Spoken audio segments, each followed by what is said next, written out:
યુવાને લાલો ફિલ્મથી પ્રેરાઈ દ્વારકા સુધી પગપાળા યાત્રા શરૂ કરી.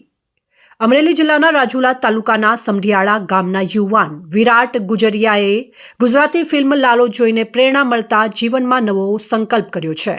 થોડા સમય પહેલા જીવનથી નિરાશ રહેલો યુવાન ફિલ્મમાં દર્શાવેલી ભક્તિ અને સંદેશાથી પ્રભાવિત થઈ દ્વારકા સુધી લગભગ 370 કિલોમીટરની પગપાળા યાત્રા પર નીકળ્યો છે.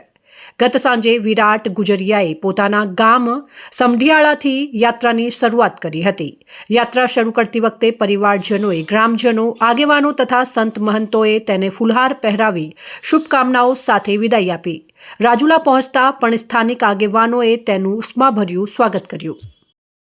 ગુજરિયા વિરાટ છે. હું ઘણા ટાઈમથી એક સોશિયલ વર્કર છું, પણ ક્યાંક સમય સંજોગે મને ક્યાંક હારી દીધો તો હું ક્યાંક હારી ગયો તો તૂટી ગયો હતો. એમ એક સમાજમાં મારી એક કદાચ હું બહુ હારી ગયો હતો, મતલબ એના કોઈ શબ્દો નથી.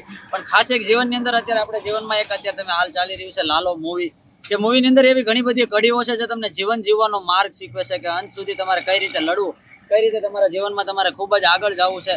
એ ખાસ એક સહકારરૂપી એક મૂવી આપણા માટે કહી શકે કે વર્ષો પછી એક એવું મૂવી આવ્યું છે જે આપણા ધર્મને અને આપણા એક એવી સારી પ્રેરણા એક આપણા સૌરાષ્ટ્રના પટ્ટામાં, પણ ખાસ એક આ પટ્ટામાં નીકળવા પાછળનું એક જ કારણ કે આપણે હિન્દુ રાષ્ટ્ર જાહેર કરવો હોય તો સૌથી પહેલા આપણે ગાય માતાને બચાવવી જોઈએ. જેની અંદર ભગવાન શ્રી કૃષ્ણે સીધું કીધું છે કે તમે તમારા કર્મ છે એવું તમને ફળ મળશે. બસ એ જ એક ઉદ્દેશ્ય છે ને ખાસ સૌરાષ્ટ્રના પટ્ટામાં ચાલીને જવાનો એક જ મારો હેતુ છે, ન કોઈ ફેમસ થવાનો. કે સૌરાષ્ટ્રની ધરામાં ભગવાન દ્વારકાધીશ વસ્યો છે, તો એ દ્વારકાધીશના આદેશ ઉપર આપણે ચાલીને આપણે ધર્મના કામ કરીએ અને હર હંમેશ ભગવાન દ્વારકાધીશના આદેશ અનુસાર કામ કરીએ.